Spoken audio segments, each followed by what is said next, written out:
এই বিষয়টো জটিল আৰু কমিটিৰ পৰা আমাৰ কোনো ৰিপৰ্ট অহা নাই, চৰ্চা চলি আছে।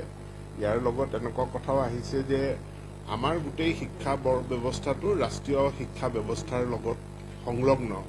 আমি শিক্ষাবৰ্ষ সলনি কৰিলোঁ, কিন্তু যদি দিল্লীয়ে নকৰে, কৰ্ণাটকে যদি নকৰে, তেনেহ'লে তেওঁলোকৰ লগত আমি মানে চিনক্ৰনাইজ কৰিব নোৱাৰিম।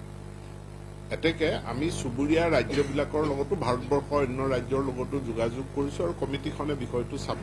কিন্তু অহা বছৰতে এইটো শিক্ষাবৰ্ষ ইমান খৰতকীয়াভাৱে সলনি হ'ব বুলি মোৰ মনে নধৰে। কিন্তু তথাপিতো আমি কমিটিৰ ৰিপৰ্টলৈ আমি বাট চাম আৰু তাৰ উপৰিও যিসকল অসমৰ বিশিষ্ট শিক্ষাবিদ আছে বা চিন্তাবিদ আছে, তেওঁলোকৰো যি দিহা পৰামৰ্শ আছে এইটো চৰকাৰক জনাব পাৰে।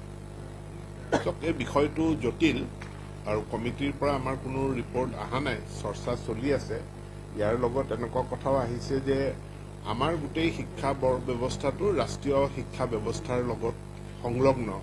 আমি শিক্ষাবৰ্ষ সলনি কৰিলোঁ, কিন্তু যদি দিল্লীয়ে নকৰে, কৰ্ণাটকে যদি নকৰে, তেনেহ'লে তেওঁলোকৰ লগত আমি মানে চিনক্ৰনাইজ কৰিব নোৱাৰিম। এতেকে আমি চুবুৰীয়া ৰাজ্যবিলাকৰ লগতো ভাৰতবৰ্ষৰ অন্য ৰাজ্যৰ লগতো যোগাযোগ কৰিছোঁ আৰু কমিটিখনে বিষয়টো চাব। কিন্তু অহা বছৰতে এইটো শিক্ষাবৰ্ষ ইমান খৰতকীয়াভাৱে সলনি হ'ব বুলি মোৰ মনে নধৰে। কিন্তু তথাপিতো আমি কমিটিৰ ৰিপৰ্টলৈ আমি বাট চাম আৰু তাৰ উপৰিও যিসকল অসমৰ বিশিষ্ট শিক্ষাবিদ আছে বা চিন্তাবিদ আছে, তেওঁলোকৰো যি দিহা পৰামৰ্শ আছে এইটো চৰকাৰক জনাব পাৰে।